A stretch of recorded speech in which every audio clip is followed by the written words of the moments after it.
Let's go to those other issues from the former ambassador to Australia, the Japanese ambassador, Shingo Yamagami. Tough comments about the Albanese government's failure to ever tackle China in international forums. He says when Australia came under tremendous pressure from China and was subject to similar economic coercion, Japan stated out loud that Australia was not walking alone.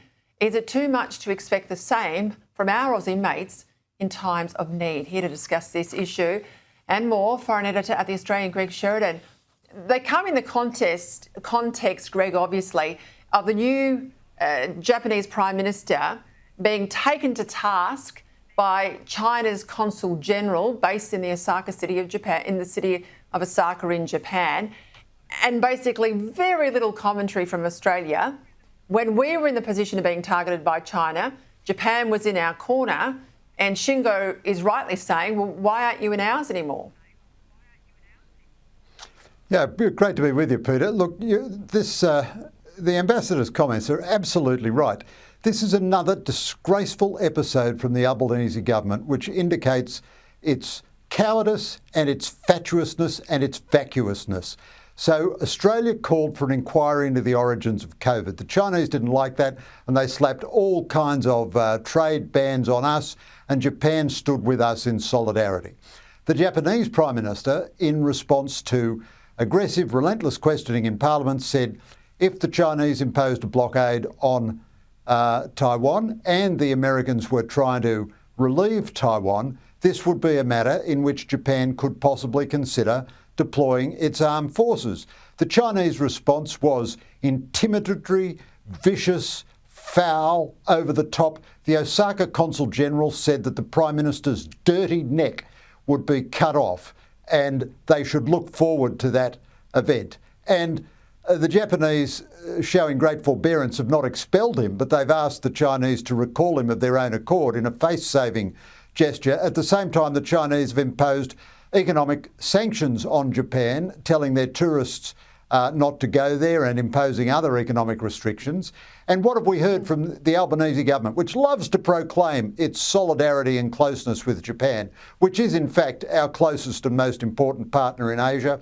We've heard absolutely nothing, because these guys are cowards. They do nothing. They stand for nothing. They've got no backbone. And I tell you what, if you were dependent on the courage of the Albanese government to stand between you and death, you'd want to make sure your will was in good order.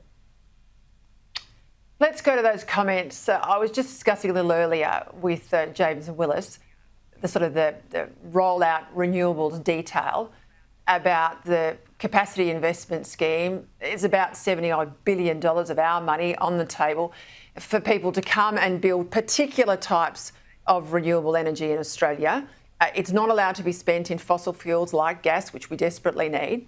But the concern that I guess it relates to your area of expertise is the fact that there is now confirmation of really serious money flows going back to entities that are owned in part by the Chinese government. We know obviously under law in China, if you are a Chinese company, you're basically a weapon if needed for the Chinese government. So how concerned are you, given these money flows and also given the ownership structure? So going forward, as we get more and more renewables in the system, they will have the capacity to interfere with our energy supply in this country, should they so wish.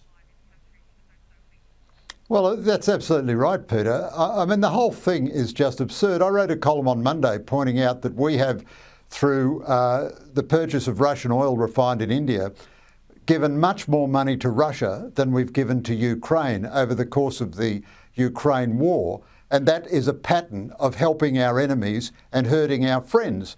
Now, as we won't utter a single word in solidarity with our strategic partner Japan, at the same time, we are spending billions of dollars to subsidise Chinese energy conglomerates. So the whole thing is mired in illogicality anyway. We desperately need gas as part of even a renewables-led rollout, so why isn't gas part of this scheme? Then we find, the government's always telling us renewables are the cheapest form of energy, so why do we need to pay massive subsidies?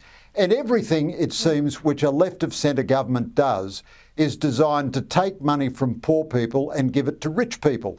So we're taxing ordinary Australians at punitive rates to pay subsidies to Chinese state-influenced energy companies pursuing strategic domination of the renewable energy sector.